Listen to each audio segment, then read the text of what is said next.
saudara-saudara bekerja mati-matian untuk PSI, saya pun akan bekerja keras, bekerja mati-matian untuk PSI.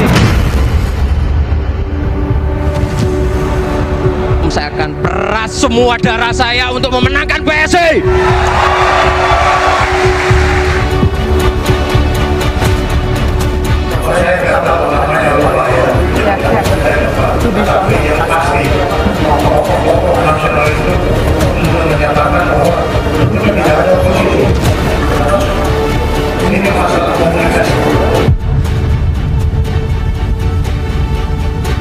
Tidak ada yang oposisi, kan tokoh-tokoh masyarakat juga yang Pak Presiden terbuka untuk berdialog, menerima masukan.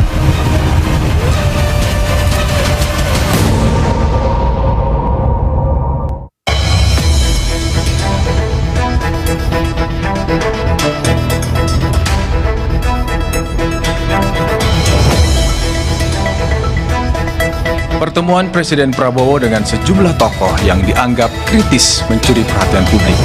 Di saat yang hampir bersamaan, Joko Widodo hadir di Rakernas PSI dan memberikan dukungan mati-matian. Dua peristiwa politik yang melibatkan Prabowo dan Joko Widodo memantik spekulasi publik. Prabowo bertemu oposisi dalam tanda kutip, Jokowi mati-matian untuk PSI. Inilah Satu Meja The Forum malam ini bersama saya, Yogi Nugraha. Dan untuk membahas tema malam ini sudah hadir di studio Kompas TV Pak Susno Duaji, Kabar Reskrim 2829. Selamat malam Pak Susno. Selamat malam Mas Yogi, selamat malam para pemirsa. Bung Kodari, Kepala Staf Presiden. Halo Mas Yogi. Apa kabar? Alhamdulillah baik. Mantap. Ada juga Cynthia Amanda, juru bicara PDI Perjuangan. Selamat malam Cynthia. Ada Bung Valdo Maldini, jubir PSI yang bapaknya mati-matian akan bela PSI. Amin. Selamat malam Mas Yogi, selamat malam Bapak Ibu semua. Selamat malam. Assalamualaikum warahmatullahi wabarakatuh. Waalaikumsalam warahmatullahi wabarakatuh. Saya ke Pak Susno dulu deh. Pak Susno benar oposisi atau kritis atau gimana sih? Jadi saya pengen dengar langsung dari yang diundang nih. Pak Susno itu kan oposisi. Guyonnya dari Pak Sapri. Oh, guyon dari Pak Sapri. Kita, Pak Prabowo sendiri tidak pernah mengatakan kita oposisi. Beliau minta masukan, kemudian suasana sangat rileks dan Sekretaris Negara pun sudah menjelaskan bukan oposisi tapi mendengar masukan. Dan itu bukan hanya untuk kita saja, mungkin NEK dan beliau sudah perintahkan waktu dekat adakan pertemuan-pertemuan serupa, mungkin nanti dengan kelompok apa ternyata kalau nggak salah kemarin sudah ada dengan kelompok apa organisasi agama ya. Agama terkait ya, bahkan beliau bilang oke, nanti waktu secepatnya adakan di Hambalang apa di mana. Jadi artinya inilah tipe presiden dan tipe pemerintahan dari Pak Prabowo Gibran ini ingin mendengar suara masyarakat.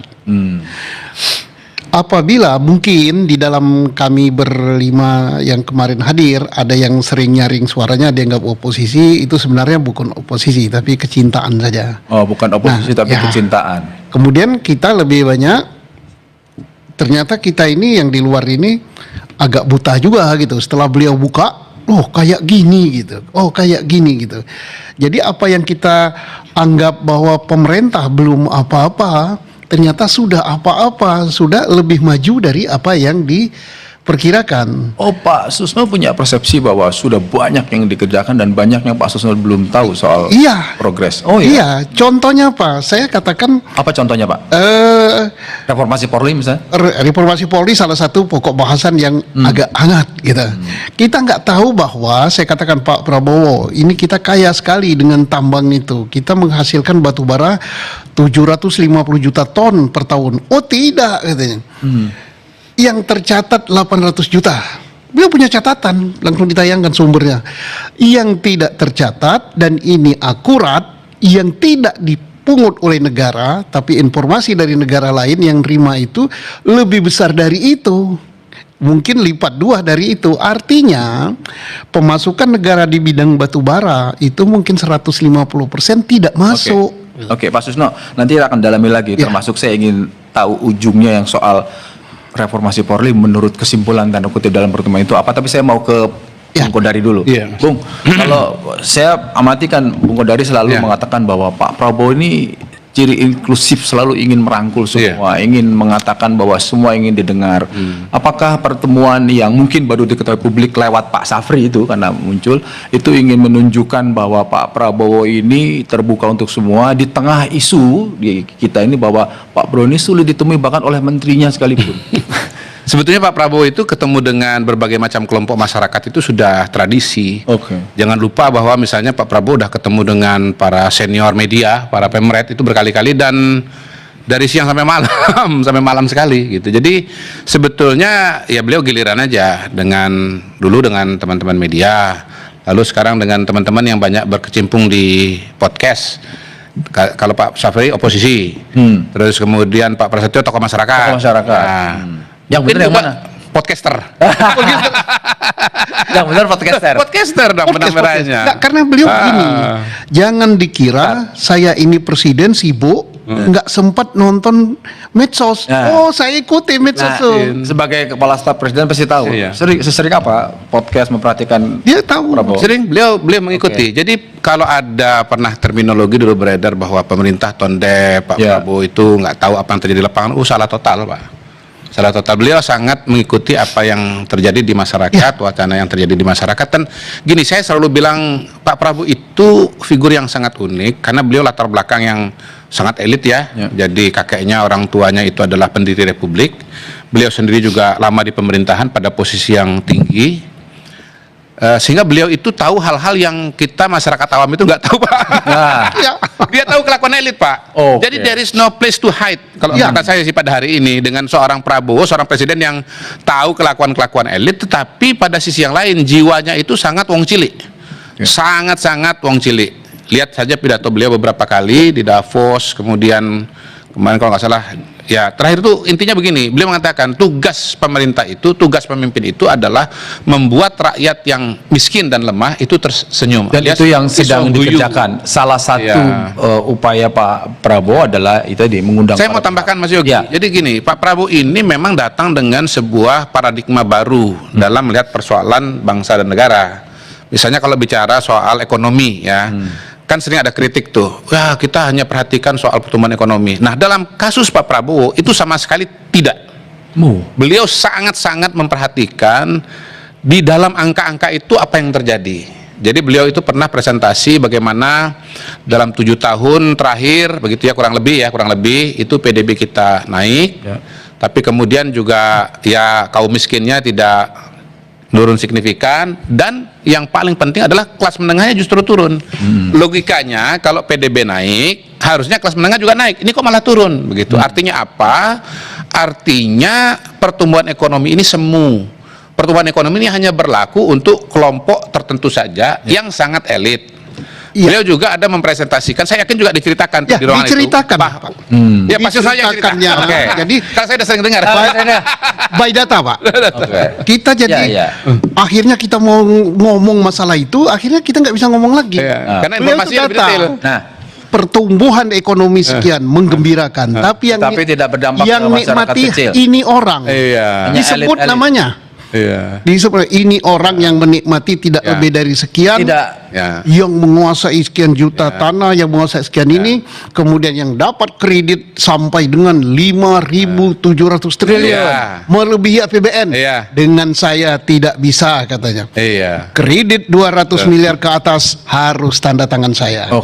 Nah, koreksi langsung dari presiden. Itu wong cilik. Bicara wong cilik, Pak Susno dan Bung Kodari wong cilik. Mbak Cynthia, partai Anda kan menyebut partai wong cilik, pernah diundang sama Pak Prabowo meskipun tidak menyebut oposisi tapi penyeimbang. Pernah diundang nggak? Jangan-jangan nggak terpublish saja. Ini kan muncul karena Pak Safri menyampaikan ke publik di acara PWI. Kalau PD Perjuangan jangan-jangan rutin juga ketemu dengan Pak Prabowo. Belum sih. Belum pernah. Mungkin kedepannya mungkin sudah ada di agenda. Saya juga kurang tahu. Mungkin ini Pak Kodari yang tahu ya.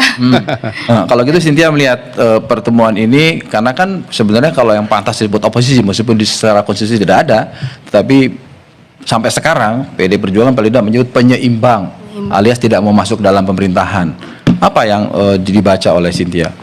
Baik, kalau yang tentang pertemuan tokoh itu, saya rasa itu sebenarnya hal yang positif karena kita melihat bahwa Pak Prabowo ini kan Presiden Republik Indonesia, jadi memang suara-suara masyarakat harus diakomodir, termasuk mungkin suara-suara yang kritis tadi. Dan kalau diksinya adalah oposisi, menurut saya kurang tepat karena tokoh-tokoh seperti Pak Susno ini adalah gambaran tokoh-tokoh masyarakat yang kritis, yang cinta terhadap tanah air, ya makanya beliau mau berpendapat, beliau mau memberikan masukan gitu. Dan kalau misalkan kita di sini adalah negara demokrasi, sudah sewajarnya karena demokrasi ini menghendaki adanya dialog-dialog tersebut. Tanpa adanya dialog justru ada otoriter gitu. Tapi yang saya perlu tekankan adalah kami berharapnya ini kan nanti akan ditindaklanjuti ya tadi kalau dari Pak Susno tadi Akan ada pertemuan-pertemuan dengan tokoh-tokoh yang lain kira-kira. mungkin bisa Dan nanti sudah dari- kemarin sudah dengan tokoh agama. Ya, mungkin tokoh tadi Islam. sudah tokoh agama, mungkin nantinya bisa juga mungkin Pak teman-teman aktivis yang mahasiswa gitu. Karena kalau misalkan kita lihat sekarang ini kita sedang mengalami permasalahan kompleks kan Pak di geopolitik global, misalnya karena ada Amerika dengan Eropa, Amerika dengan Iran, terus juga Cina dan Rusia. Ini kan sangat kompleks. Jadi kita memang butuh berbagai perspektif gitu Pak. Nah, ini kayak kalau saya menangkap seperti ingin menyampaikan bahwa PD Perjuangan juga nunggu undangan loh gitu. Diundang Pak Prabowo, tokoh-tokohnya yang kan banyak tuh yang kenceng-kenceng tuh. Saya nggak usah sebut nama lah yang selalu kenceng-kenceng gitu loh. Minta diundang juga atau Inisial gimana? aja, inisial, enggak. Nah, inisial. mungkin Kalau kami akan sebenarnya- diundang waktu dekat mungkin. kalau kami sebenarnya terbuka untuk memberikan masukan atau kritik karena kami kan bukan oposisi tapi penyeimbang ya Pak. Jadi kami siap untuk menjadi mitra kritis. Oke. Dan sepanjang dialog-dialog tersebut kemudian menghasilkan kemaslahatan bagi masyarakat, ya karena memang partai kami adalah partai yang berdiri bersama rakyat, kami akan mendukung itu asalkan juga selaras dengan Juga nih, tujuan bangsa penyeimbang Indonesia. untuk tidak menyebut oposisi tapi diakhiri dengan kalimat kami mendukung. Ini mudah-mudahan awal yang baik. Mendukung rakyat ya, Pak. Oh, mendukung rakyat. Oke, Amin. saya ke Bung Valdo. Valdo, di waktu yang bersamaan beda sehari kan.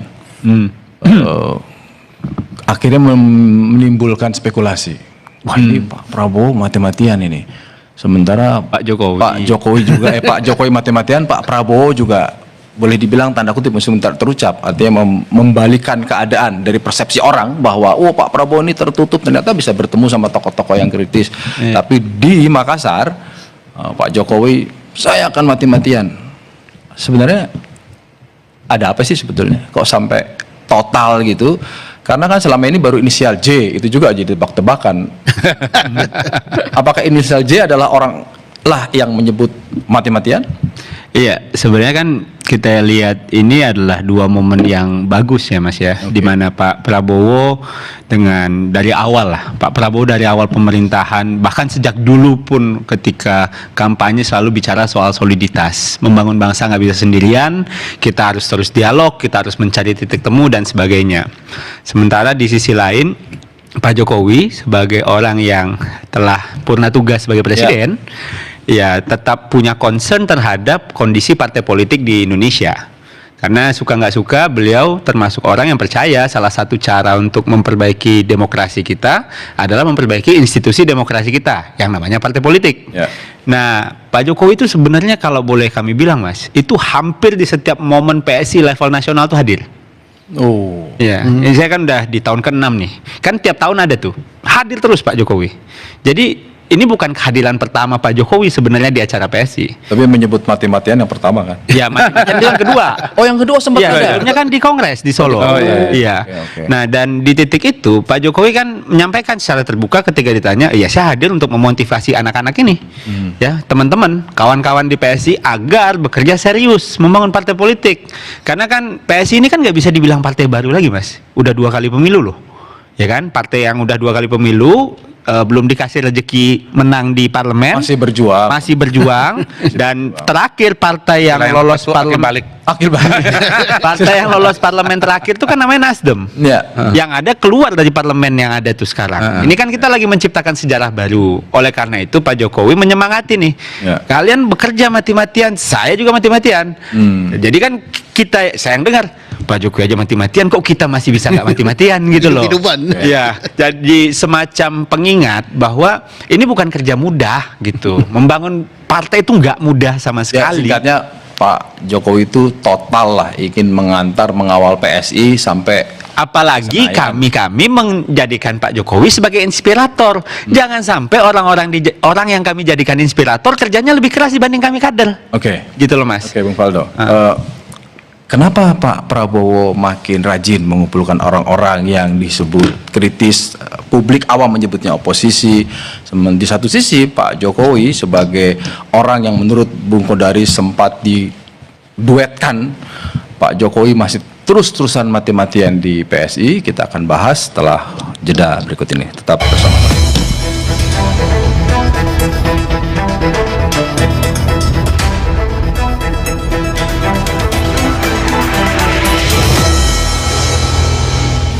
Presiden Prabowo bertemu tokoh oposisi untuk memperkuat stabilitas pemerintahan.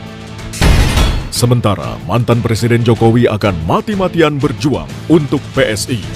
Apakah ini manuver politik atau memang Prabowo dan Jokowi mulai pecah kongsi? Simak pembahasannya dalam Satu Meja The Forum. Prabowo bertemu oposisi, Jokowi mati-matian untuk PSI. Rabu 4 Februari pukul 8:30 malam di Kompas TV. Presiden Prabowo bertemu tokoh oposisi untuk memperkuat stabilitas pemerintahan. Sementara mantan Presiden Jokowi akan mati-matian berjuang untuk PSI. Apakah ini manuver politik atau memang Prabowo dan Jokowi mulai pecah kongsi?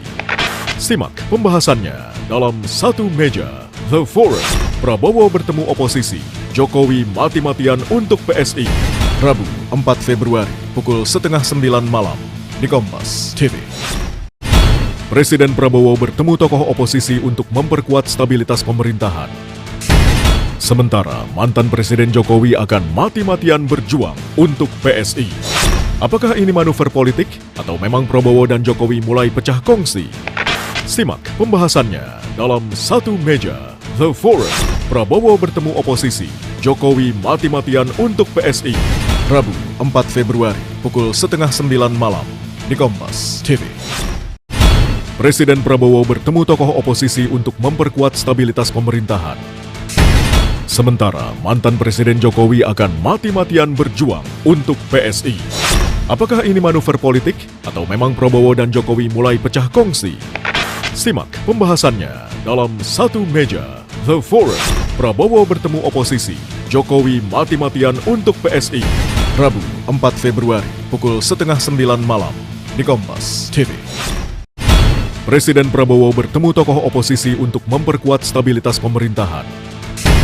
Sementara mantan Presiden Jokowi akan mati-matian berjuang untuk PSI. Apakah ini manuver politik atau memang Prabowo dan Jokowi mulai pecah kongsi? Simak pembahasannya dalam Satu Meja The Forum. Prabowo bertemu oposisi, Jokowi mati-matian untuk PSI. Rabu 4 Februari pukul 8:30 malam di Kompas TV. Presiden Prabowo bertemu tokoh oposisi untuk memperkuat stabilitas pemerintahan. Sementara mantan Presiden Jokowi akan mati-matian berjuang untuk PSI. Apakah ini manuver politik atau memang Prabowo dan Jokowi mulai pecah kongsi? Simak pembahasannya dalam Satu Meja The Forum. Prabowo bertemu oposisi, Jokowi mati-matian untuk PSI. Rabu 4 Februari pukul 8:30 malam di Kompas TV. Presiden Prabowo bertemu tokoh oposisi untuk memperkuat stabilitas pemerintahan. Sementara mantan Presiden Jokowi akan mati-matian berjuang untuk PSI. Apakah ini manuver politik atau memang Prabowo dan Jokowi mulai pecah kongsi? Simak pembahasannya dalam Satu Meja The Forum. Prabowo bertemu oposisi, Jokowi mati-matian untuk PSI. Rabu 4 Februari pukul 8:30 malam di Kompas TV. Presiden Prabowo bertemu tokoh oposisi untuk memperkuat stabilitas pemerintahan. Sementara mantan Presiden Jokowi akan mati-matian berjuang untuk PSI. Apakah ini manuver politik atau memang Prabowo dan Jokowi mulai pecah kongsi? Simak pembahasannya dalam Satu Meja The Forum. Prabowo bertemu oposisi, Jokowi mati-matian untuk PSI. Rabu 4 Februari pukul 8:30 malam di Kompas TV. Presiden Prabowo bertemu tokoh oposisi untuk memperkuat stabilitas pemerintahan. Sementara mantan Presiden Jokowi akan mati-matian berjuang untuk PSI. Apakah ini manuver politik atau memang Prabowo dan Jokowi mulai pecah kongsi? Simak pembahasannya dalam Satu Meja The Forum. Prabowo bertemu oposisi, Jokowi mati-matian untuk PSI. Rabu 4 Februari pukul 8:30 malam di Kompas TV. Presiden Prabowo bertemu tokoh oposisi untuk memperkuat stabilitas pemerintahan. Sementara mantan Presiden Jokowi akan mati-matian berjuang untuk PSI. Apakah ini manuver politik atau memang Prabowo dan Jokowi mulai pecah kongsi? Simak pembahasannya dalam Satu Meja The Forum. Prabowo bertemu oposisi, Jokowi mati-matian untuk PSI. Rabu 4 Februari pukul 8:30 malam di Kompas TV. Presiden Prabowo bertemu tokoh oposisi untuk memperkuat stabilitas pemerintahan.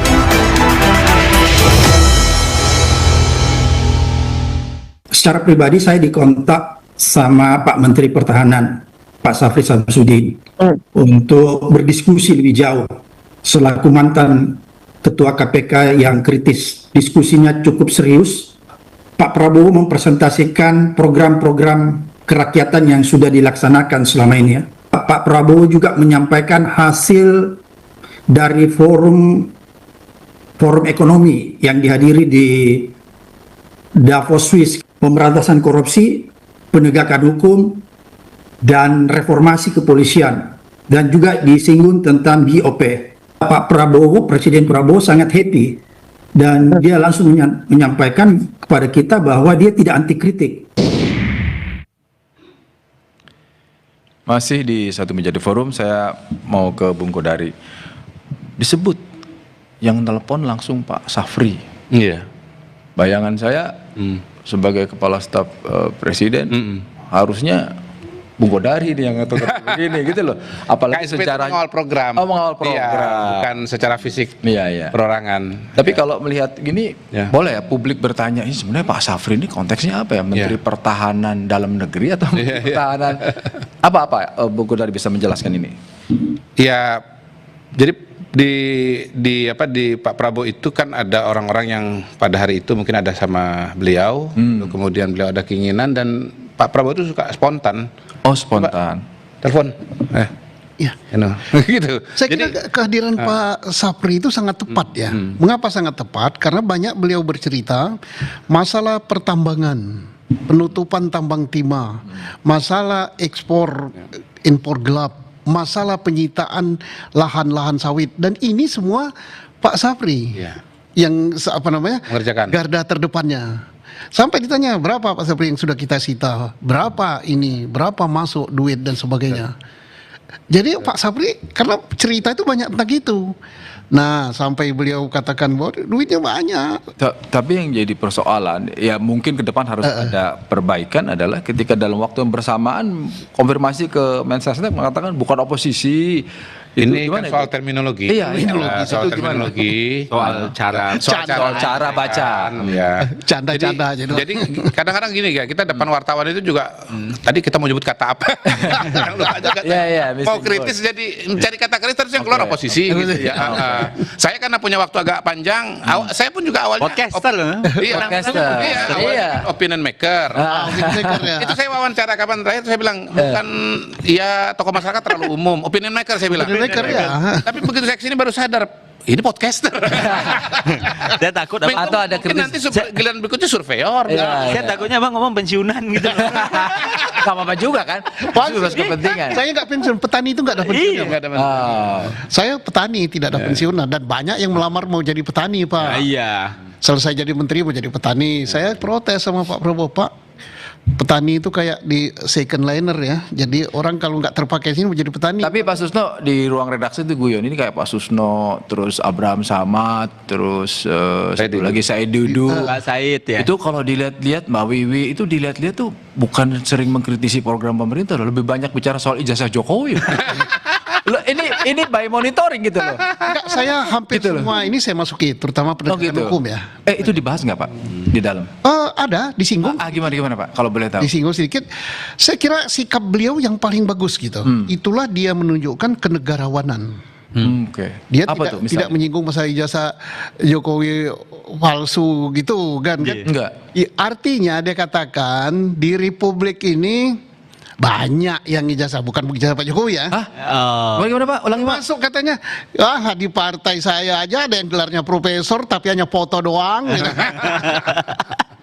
Apa? Saya boleh konfirmasi. Maksudnya itu mau mengatakan bahwa ya nggak apa-apa lah, nggak usah disoal kalau ijazah Jokowi palsu itu gimana? Sebelum nanti Bang Valdo mau jawab nih. Bukan nggak apa-apalah. Artinya persoalan ijazah palsu itu bukan Pak Jokowi ya. Di Republik ini banyak bener. Kalau dicari mungkin nggak muat lah di penjara kalau mau dimasukin semua. Gitu ya. Tapi kan dalam pertemuan itu konteksnya kaitannya dengan ijazah Pak Jokowi kan? Kita singgung sedikit, tapi artinya beliau itu masih banyak di masalah negara ini yang lebih penting daripada masalah itu yang menyita energi. Itu saya melihat Poinnya itu ya, poinnya. Kenegarawanan beliau itu. Dia paparkan kita masalah ini menghadapi perang dunia ketiga loh. Kita APBN kita hanya 3.700 triliun, padahal duit kita itu bisa 15.000 triliun setahun. Kita berbicara itu, SD banyak yang roboh. Ini makan energi. Nah, saya pikir, ini hebat kenegarawanan. Termasuk ini Pak Susno, yang seorang saya mau konfirmasi sekaligus. Katanya bisa dibilang kesimpulan, tanda kutip ya. Bahwa soal reformasi Polri itu ada dua. Satu bermula dari pucuk pimpinan, yang berikutnya adalah soal kedudukan, tidak harus di bawah presiden. Ya, itu di situ. Itu gimana persisnya? Jadi begini, reformasi Polri itu dalam ngomong-ngomong kita itu kan, karena kita ngomong itu kan tidak kayak pakai moderator gitu kan. Itu sangat penting dan beliau menyambut positif sampai dibentuk suatu komite percepatan reformasi Polri. Nah, pertama mengenai posisi, ada beberapa masukan. Ada masukan bahwa di bawah suatu kementerian, ada di bawah presiden. Nah, namun kita usulkan tak perlu kita terbawa kepada di mana Polri itu berada. Soal kedudukan. Nah, soal kedudukan yang diminta oleh rakyat itu adalah profesionalisme Polri dan perilaku Polri. Bagaimana sinyal presiden di dalam pertemuan? Nah, beliau katakan beliau terima masukan dan akhirnya kita berpendapat bahwa Pak, reformasi itu sukses manakala ditandai dengan pimpinan, karena semua di negara ini, di luar negeri, keberhasilan reformasi itu ditentukan oleh orang pertama. Dan beliau sependapat juga. Kapolri maksudnya? Ya, orang pertama siapa lagi di Polri? Susnola sudah selesai. Iya. Okay. Nah, karena ada orang bertanya, apakah Kapolri diganti? Ya jelas, mana mungkin Kapolri akan seumur hidup. Kan tahun 2027 akan pensiun kan? Ya tapi orang kan ingin cepat. Nah, cepat apa tidak itu kan hak prerogatif presiden. Tanpa kita dorong, beliau udah tahu bahwa arahnya ke sana. Persoalannya mungkin beliau kan masih mau cari, mau nyuruh saya udah jadi petani gitu, mungkin udah lupa baju polisi pun udah gak ada gitu. Bung Valdo, ya kan masih PSI kan partai koalisi kan? Iya dong. dong. Iya dong, paling depan sering bela. Iya, kamu memastikan aja. Paling sering membela. Oh iya, betul. Gini, sudah tadi ada pertemuan, ada banyak isu juga. Saya melihat bahwa PSI seringkali muncul itu bukan dalam konteks pembelaan, tapi seringkali memberikan pendapat-pendapat, misalnya reformasi Polri tidak menukik tegas seperti 4 tokoh yang dipanggil itu gitu. Misalnya sudah berani menyebutkan langsung kepada tokoh pimpinan kedudukan. Apa sebetulnya yang jadi pertimbangan PSI, ada atau tidak ketika bicara soal dukungan membangun narasi terhadap pemerintahan Pak Prabowo ini? Nah, kalau kita sih dari awal memang posisinya jelas ya Mas ya. Maksudnya kalau kasus reformasi Polri ya kita tegak lurus lah sama apa yang diinginkan oleh Pak Prabowo. Termasuk kita mendukung program-program prioritas Pak Prabowo.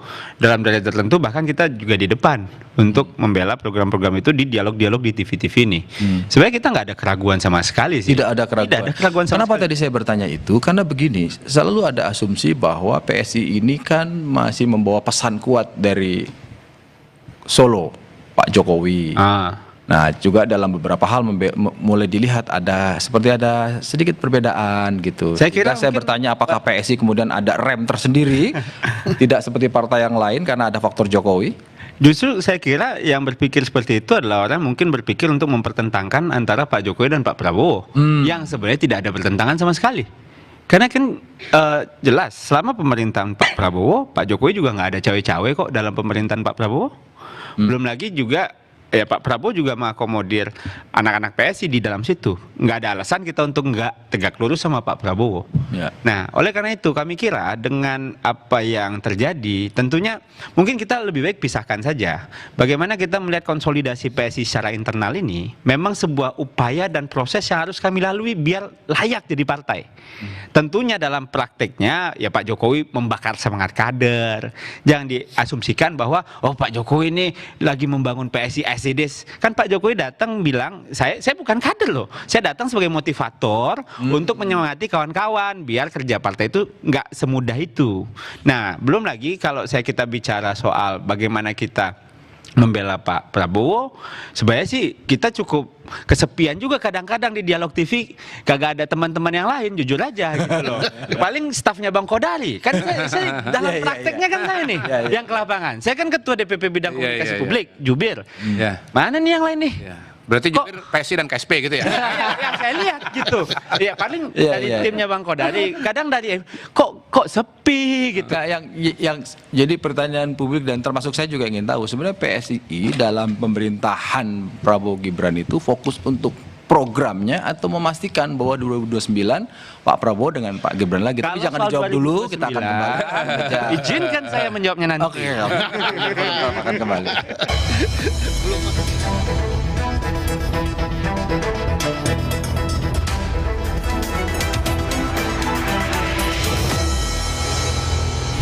Presiden Prabowo bertemu tokoh oposisi untuk memperkuat stabilitas pemerintahan. Sementara mantan Presiden Jokowi akan mati-matian berjuang untuk PSI. Apakah ini manuver politik atau memang Prabowo dan Jokowi mulai pecah kongsi? Simak pembahasannya dalam Satu Meja The Forum. Prabowo bertemu oposisi, Jokowi mati-matian untuk PSI. Rabu 4 Februari pukul 8:30 malam di Kompas TV. Presiden Prabowo bertemu tokoh oposisi untuk memperkuat stabilitas pemerintahan. Sementara mantan Presiden Jokowi akan mati-matian berjuang untuk PSI. Apakah ini manuver politik atau memang Prabowo dan Jokowi mulai pecah kongsi? Simak pembahasannya dalam Satu Meja The Forum. Prabowo bertemu oposisi, Jokowi mati-matian untuk PSI. Rabu 4 Februari pukul 8:30 malam di Kompas TV. Presiden Prabowo bertemu tokoh oposisi untuk memperkuat stabilitas pemerintahan. Sementara mantan Presiden Jokowi akan mati-matian berjuang untuk PSI. Apakah ini manuver politik atau memang Prabowo dan Jokowi mulai pecah kongsi? Simak pembahasannya dalam Satu Meja The Forum. Prabowo bertemu oposisi, Jokowi mati-matian untuk PSI. Rabu 4 Februari pukul 8:30 malam di Kompas TV. Presiden Prabowo bertemu tokoh oposisi untuk memperkuat stabilitas pemerintahan. Sementara mantan Presiden Jokowi akan mati-matian berjuang untuk PSI. Apakah ini manuver politik atau memang Prabowo dan Jokowi mulai pecah kongsi? Simak pembahasannya dalam Satu Meja The Forum. Prabowo bertemu oposisi, Jokowi mati-matian untuk PSI. Rabu 4 Februari pukul 8:30 malam di Kompas TV. Presiden Prabowo bertemu tokoh oposisi untuk memperkuat stabilitas pemerintahan. Sementara mantan Presiden Jokowi akan mati-matian berjuang untuk PSI. Apakah ini manuver politik atau memang Prabowo dan Jokowi mulai pecah kongsi?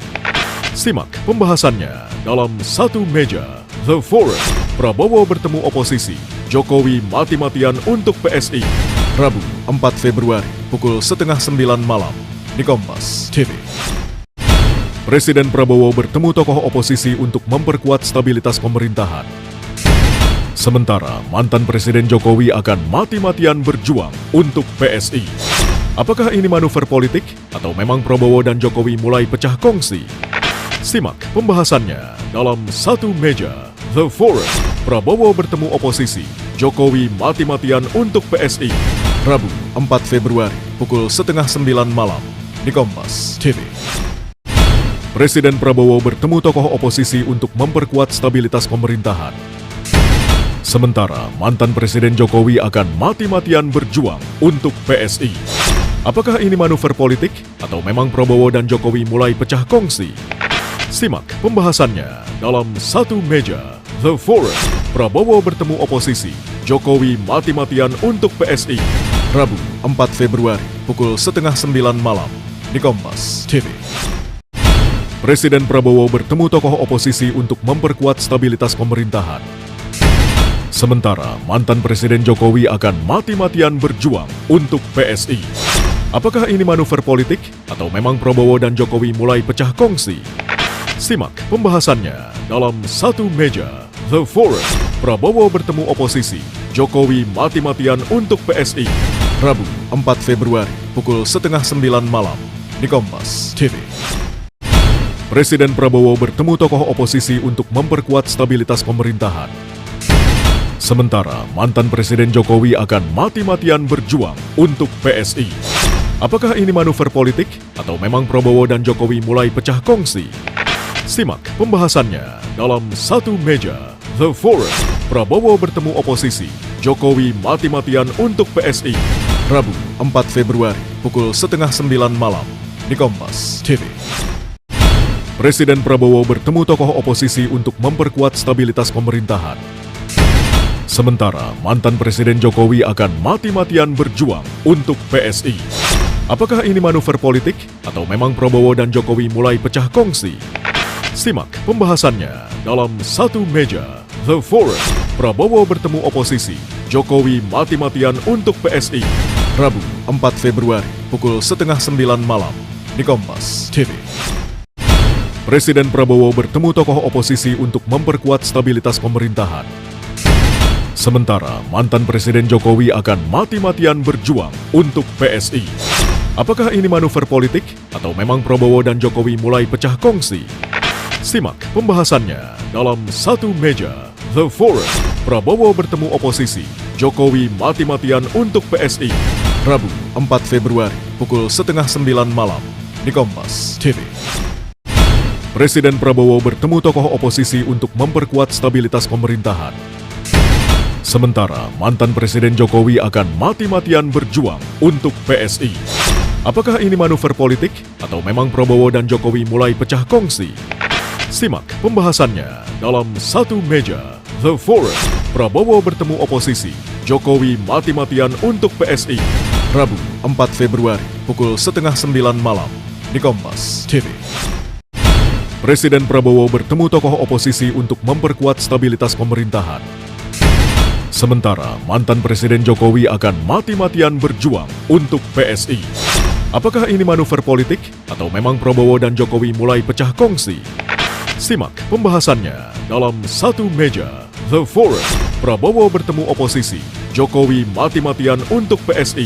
Rabu 4 Februari pukul 8:30 malam di Kompas TV. Presiden Prabowo bertemu tokoh oposisi untuk memperkuat stabilitas pemerintahan. Sementara mantan Presiden Jokowi akan mati-matian berjuang untuk PSI. Apakah ini manuver politik atau memang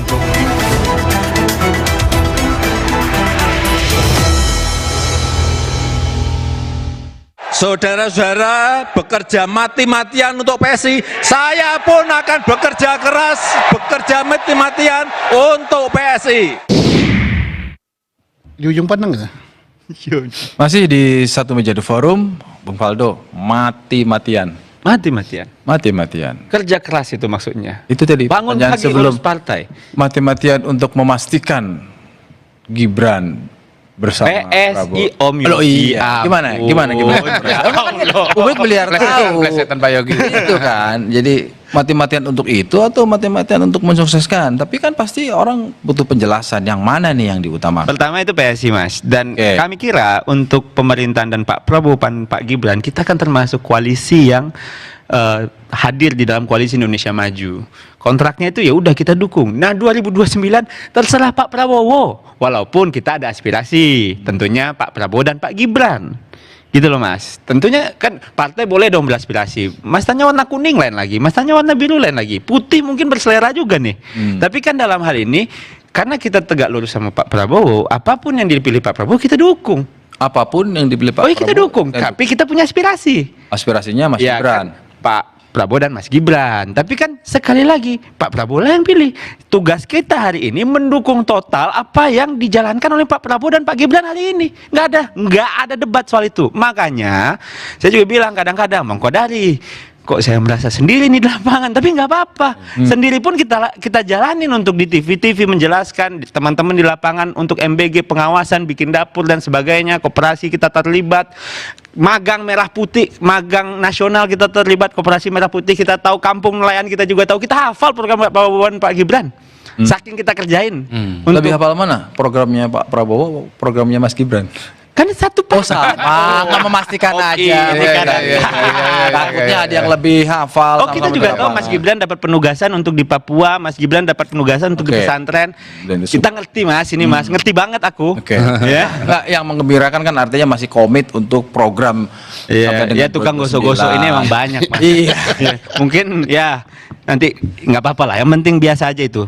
Bersyukurnya kami sebagai partai yang masih terus berjuang, masih tetap bisa berjuang bersama. Tentunya kita belajar dari senior-senior dari Partai Gerindra, dari Partai Golkar dan Partai Demokrat, termasuk dari PDIP kita belajar. Nah, Cynthia, kandang banteng mau dijadikan kandang gajah oleh seorang Jokowi, mati-matian akan dilakukan.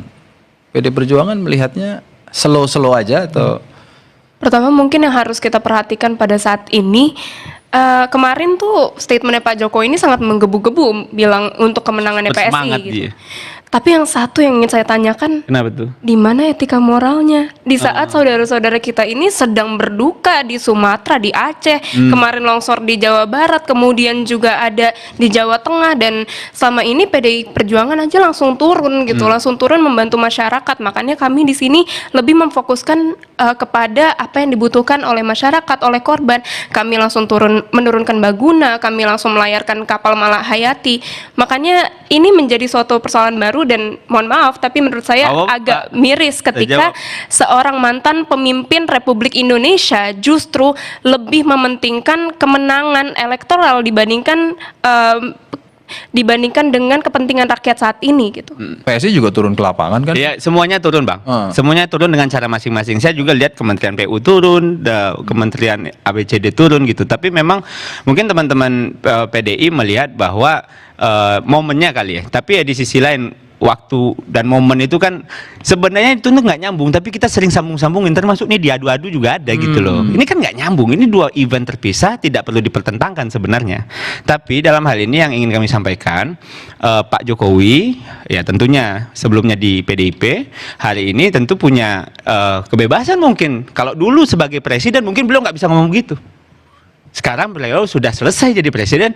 Kalau masih disalahin ngomong begitu, emang Pak Jokowi salah selalu gitu loh. Kami tidak mempermasalahkan tentang. Iya, bicara soal Jokowi dan pemilu 2009, ini ada pernyataan Prabowo Subianto, kita simak dulu. Dan ada tuduhan untuk menjelekkan kita sebagai bangsa. Jadi begini ya, kalau saudara tidak suka dengan 2-3 orang, jangan merusak seluruh bangsa. Kalau tidak suka sama Prabowo, silahkan 2029 bertarung, ya kan? Saya mau ke Bung Kodari. Iya. Kan sebenarnya saya ingat betul Bung Kodari mengatakan bahwa sebetulnya Pak Prabowo ini mirip-mirip dengan Pak Jokowi. Dia ingin memastikan bahwa sebisa mungkin tidak ada gangguan di Senayan, sebisa mungkin programnya itu dan inklusif itu merangkul semua. Kemarin mungkin dalam pidato ingin menyampaikan bahwa oke, kalau tidak suka sama saya tunggu 2009. Artinya sudah membuka, dan itu sebenarnya pendidikan politik yang baik. Bung Kodari melihat ini ada hal yang lebih penting dari yang disampaikan Pak Prabowo. Pertama, kalau bicara mengenai merangkul banyak partai, terus kemudian merangkul kekuatan politik agar mayoritas, itu sebetulnya Pak Prabowo sama dengan Pak Jokowi, sama dengan Pak SBY, sama dengan Bu Mega.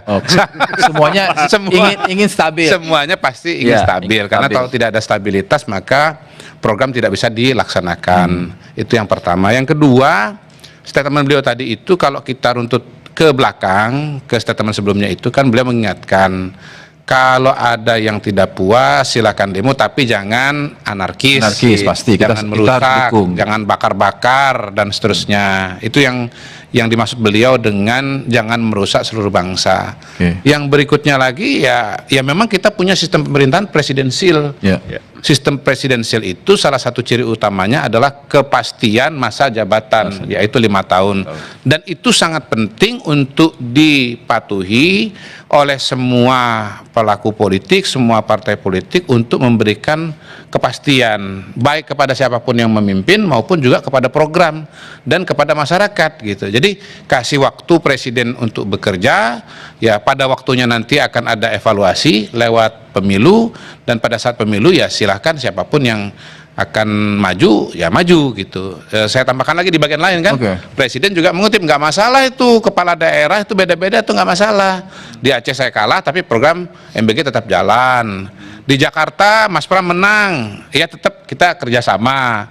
Bahwasanya nanti Mas Pram misalnya maju 2009 silahkan gitu. Tapi kata kuncinya adalah perbedaan tidak membuat kemudian harus melakukan kekerasan atau vandalisme.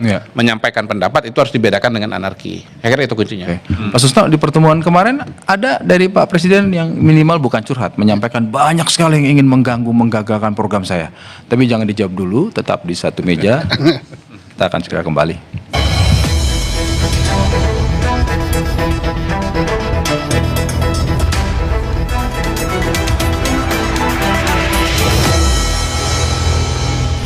Presiden Prabowo bertemu tokoh oposisi untuk memperkuat stabilitas pemerintahan.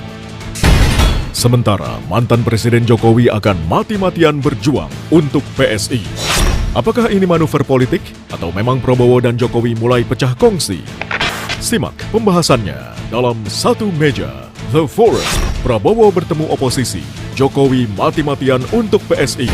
Rabu 4 Februari pukul 8:30 malam di Kompas TV. Presiden Prabowo bertemu tokoh oposisi untuk memperkuat stabilitas pemerintahan. Sementara mantan Presiden Jokowi akan mati-matian berjuang untuk PSI. Apakah ini manuver politik atau memang Prabowo dan Jokowi mulai pecah kongsi? Simak pembahasannya dalam Satu Meja The Forum. Prabowo bertemu oposisi, Jokowi mati-matian untuk PSI. Rabu 4 Februari pukul 8:30 malam di Kompas TV. Presiden Prabowo bertemu tokoh oposisi untuk memperkuat stabilitas pemerintahan. Sementara mantan Presiden Jokowi akan mati-matian berjuang untuk PSI.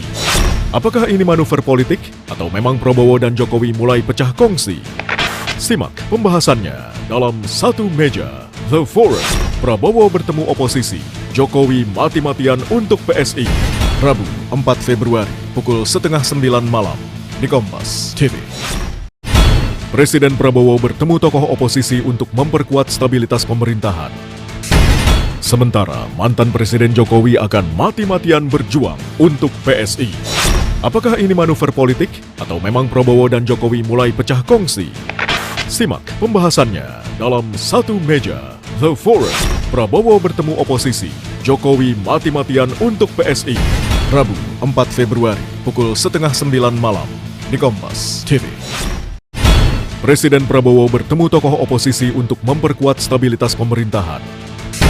Sementara mantan Presiden Jokowi akan mati-matian berjuang untuk PSI. Apakah ini manuver politik atau memang Prabowo dan Jokowi mulai pecah kongsi? Simak pembahasannya dalam Satu Meja The Forum. Prabowo bertemu oposisi, Jokowi mati-matian untuk PSI. Rabu 4 Februari pukul 8:30 malam di Kompas TV. Presiden Prabowo bertemu tokoh oposisi untuk memperkuat stabilitas pemerintahan. Sementara mantan Presiden Jokowi akan mati-matian berjuang untuk PSI. Apakah ini manuver politik atau memang Prabowo dan Jokowi mulai pecah kongsi? Simak pembahasannya dalam Satu Meja The Forum. Prabowo bertemu oposisi, Jokowi mati-matian untuk PSI. Rabu 4 Februari pukul 8:30 malam di Kompas TV. Presiden Prabowo bertemu tokoh oposisi untuk memperkuat stabilitas pemerintahan. Sementara mantan Presiden Jokowi akan mati-matian berjuang untuk PSI.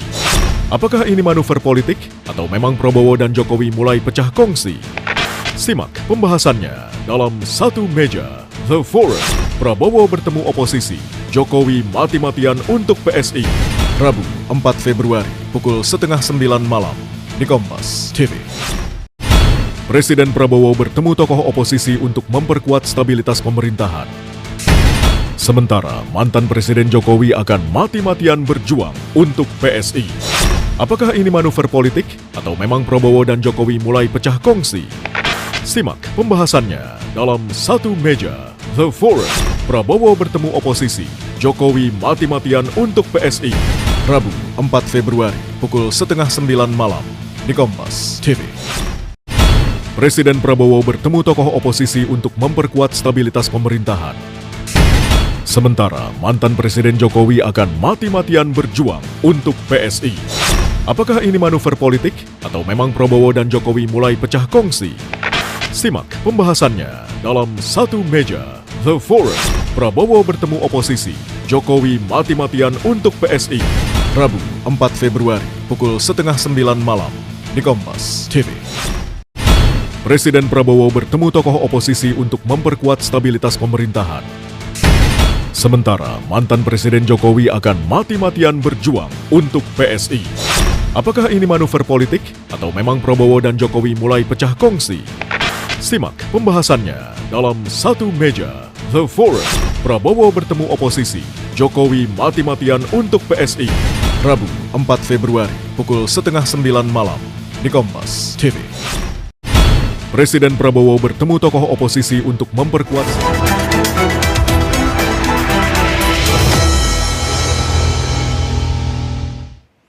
Masih di Satu Meja The Forum, saya meneruskan Pak Susno. Pak, masih dalam pertemuan yang heboh itu soal gangguan sampai tadi Pak Prabowo menyampaikan bahwa kalau mau mengganggu nggak suka jangan ini ketemu 2029. Dalam pembicaraan itu ada nggak yang singkat aja Pak yang banyak ini yang mengganggu, ingin menggagalkan program? Ada. Jelas bukan ada yang akan tapi sudah. Sudah. Karena beliau punya mata dan telinga yang tajam sekali. Disebut nggak Pak siapa Pak itu yang ganggu? Contohnya pada 25 Agustus yang panjangan, beliau tahu siapa yang bermain di situ, siapa yang biayai, tapi mungkin tidak tepat kalau sampai sini. Oh, Pak Susno tahu sebetulnya? Bukan saya yang tahu, beliau yang tahu. Dan beliau ngasih tahu kita. Disampaikan. Sampaikan. Kemudian terakhir saat kita pertemuan kemarin itu, ini ada yang mau mengganggu di bidang ekonomi. Saham kita dianjlokkan sekian. Gangguan di bidang ekonomi ini kan luar biasa. Endingnya kan ganggu pemerintahan Prabowo Gibran kan. Tapi saya sudah minta ini supaya untuk begini-begini. Dan belum sampai 2 jam kita ngobrol itu dia dapat telepon. Nah, kalau tidak mau mundur saya begini kan. Ya itu. Jadi peristiwa mundurnya. Iya, itu bukan pahlawan bahwa dia bertanggung jawab, bukan itu. Sebenarnya artinya ada perintah dari presiden. Ya, beliau udah tahu kenapa saham anjlok sampai sedemikian lah dalam hitungan berapa hari ya, kan sampai seminggu ya. Saham sampai anjlok hampir 60% jatuhnya. Dan indeks kita jatuh sekali. Kepercayaan luar negeri terhadap saham kita berapa ribu triliun itu yang pulang. Pak Susno, sebelum saya ke Bung Kodari, saya ingin itulah gangguan. Jadi banyak sekali diceritakan gangguan-gangguan. Saya ingin memastikan Pak Susno dan kawan-kawan, terutama Pak Susno sendiri akan terus tetap kritis, memberikan masukan, memberikan ide-ide yang baik, memberikan masukan-masukan yang kritis kepada pemerintahan Prabowo. Kalau kami lebih tepat kepada memberikan masukan ya, bukan mengkritisi, karena lebih paham beliau, karena beliau punya data banyak. Tapi kita misalnya memberikan masukan. MBG itu misalnya di dalam podcast kita masukkan, alangkah baiknya kalau ke sekolah. Ternyata setelah mendengar penjelasan beliau kemarin, MBG itu 1,5 juta lapangan kerja terbuka, belum multiple effect dari ekonomi. Kalau itu dipindahkan ke sini, 1,5 juta tenaga kerja yang dibuka MBG ini akan terjadi begitu. Nah, tentang MBG yang belum 100% benar, biar berproses dan Pak Susno dan kawan-kawan tetap akan mengawasi. Bung Kodari, dari pertemuan, dari penjelasan bahwa ini soal terminologi bukan oposisi tapi memberikan ruang, sebetulnya ke depan apa yang akan dilakukan oleh Pak Prabowo dalam kaitannya menyukseskan tapi juga melibatkan dan membuka partisipasi publik seluas-luasnya kepada siapapun kelompoknya? Pak Prabowo itu kan ingin agar bangsa ini menjadi bangsa yang besar, bangsa yang maju, dan itu dimulai dengan mengidentifikasi permasalahan-permasalahan yang ada. Nah, banyak sekali permasalahan-permasalahan yang sangat mendasar yang ditemukan oleh Pak Prabowo, dan pada hari ini beliau konfrontasi, garis miring beliau hadapi. Ada masalah stunting, masalah kekurangan gizi, ada IQ masih rendah, ada kurangnya fasilitas pendidikan. Tapi itu semua kalau mau diperbaiki tentu membutuhkan biaya. Nah, karena itu perlu strategi untuk mencari pembiayaan, mulai dari hilirisasi, termasuk juga ini sambil menyelam minum air nih, ya, sambil menegakkan hukum, sambil beres-beres, ya, semua hal yang tadi bermasalah itu kemudian ya potensi keuangan pendapatan negara itu diambil dari situ, gitu. Jadi banyak cerita yang selama ini kita nggak ketahui, tapi beliau tahu, under invoicing misalnya tadi terkait dengan sumber daya alam, sumber mineral. Kemudian saya kira yang paling fenomenal adalah bagaimana ternyata bisa sampai 4-5 juta hektar lahan kita itu adalah ilegal. Saya kira itu siapapun akan 9 katanya nanti. Siapapun akan mengatakan pasti itu dahsyat, ya, dahsyat tidak terbayang, dan ini suatu tindakan dan keberanian yang luar biasa dari Presiden. Dan bayangkan betapa besar uang yang bisa diperoleh negara dan bisa disalurkan untuk program-program kesejahteraan rakyat dari hasil sitaan itu, Mas. Oke, dan untuk itu kan butuh dukungan semua. Ya, dan itu kemudian dijelaskan, ya, misalnya Pak Said Didu sering mengkritik, ini kita harus mengkoreksi adanya penyalahgunaan di sumber daya alam, gitu. Ya, diceritakan Pak Prabowo, itu kita punya pandangan sama dan itu saya kerjakan. Sudah 4 juta, akan 9 juta, duit yang sudah masuk sekian. Saya ke Cynthia. Cynthia, PD Perjuangan kan sampai hari ini masih tetap, yang saya dengarkan bahkan 4 menteri bahkan ditawarin, tapi tetap posisinya ada di luar, penyeimbang. Apa yang akan dikerjakan oleh PD Perjuangan? Harusnya sebagai partai yang di luar adalah men-challenge terus, memberikan masukan, melakukan ide-ide yang baik. Gimana? Ya, kami kan sebagai penyeimbang akan mendukung tadi kebijakan-kebijakan yang pro rakyat. Sepanjang itu pro rakyat, kami akan mendukung.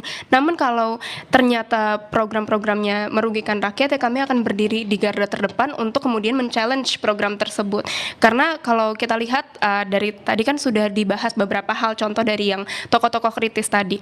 Dan sampai hari ini pun tadi kalau misalkan konteksnya adalah reformasi hukum, memang kita membutuhkan reformasi hukum, di mana sekarang indeks persepsi korupsi ini kan makin menurun, gitu. Dan sekarang banyak juga orang-orang yang sudah tidak percaya hukum lagi karena hukum dianggap sebagai alat represif, di mana kebijakan pers misalnya masih kurang.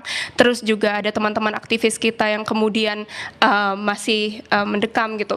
Dan ini bagaimana caranya kita menjamin kebebasan berekspresi, dan saya harap ini sudah masuk dalam agenda tadi karena kan juga dibahas tentang reformasi hukum tadi. Kami juga mendukung tentang tadi sumber daya alam karena memang PDIP sendiri mengedepankan politik ekologis, gitu. Jadi bencana alam yang saat ini terjadi itu juga hasil dari bertahun-tahun adanya kerusakan ekologis yang disebabkan oleh berbagai tindakan dari oknum misalnya, terus juga dari kelemahan hukum kita, terus juga kita butuh penanggulangan yang cepat. Terus terakhir juga kalau kita lihat dari kebijakan misalkan luar negerinya, kalau nggak salah Board of Peace juga kemarin dibahas ya Pak. Jadi gimana caranya kita juga memastikan bahwa masuknya Indonesia ke dalam Board of Peace ini tidak bertentangan dengan tujuan Indonesia yang mana ada di pembukaan alinea keempat Undang-Undang Dasar Negara Republik Indonesia dan juga semangat KAA. Dan ketika semua hasil diskusi tersebut juga tindak lanjutnya nanti pro rakyat, ya kami akan mendukung karena itu dia tadi kami posisinya sebagai penyeimbang. Jadi bukan oposisi yang apa-apa yang dikerjakan pemerintah itu salah, bagi kami tidak. Sepanjang itu pro rakyat ya kami dukung, gitu. Dan sejauh ini banyak mendukungnya? Sejauh ini kalau misalkan itu adalah hal-hal yang positif seperti tadi pertemuan tokoh, ya kami dukung, gitu. Oke. Bung Faldo, Ya. PSI tadi bilang kesepian. Kesepian apa nih? Kesepian karena ada teman atau gimana? Enggak. Pas debat tadi konteksnya jadi. Oh iya, enggak memastikan dulu. Makanya memastikan kesepian sendirian. Kadang-kadang. Atau memang pokoknya ada atau tidak ada kawan, PSI terdepan Prabowo Gibran. Iya, kita kan pada prinsipnya kita tegak lurus pada Pak Prabowo. Dan bersyukur kita mendapatkan tempat lah PSI di pemerintahan ini. Kami melihat bahwa pemerintahan Pak Prabowo punya arah yang jelas, tegas, masuk akal, rasional, caranya masuk akal, cara cari jalan keluar pun masuk akal. Ya kan, karena kan ruwetnya persoalan Republik ini kan mungkin nggak segampang seperti kita bicara hari ini. Apa yang dihadapi oleh Pak Presiden Prabowo tentunya bukan persoalan yang mudah. Nah, oleh karena itu kami kira dalam konteks PSI, di acara internal PSI ya kami cuma ya doakanlah ini partai ini, doakan Pak Jokowi juga sehat, doakan Mas Kaisang juga sehat gitu. Karena kan suka nggak suka tentunya hadirnya partai politik, terutama partai politik yang belum masuk ke parlemen, mudah-mudahan akan memberikan warna baru nanti di parlemen nanti gitu.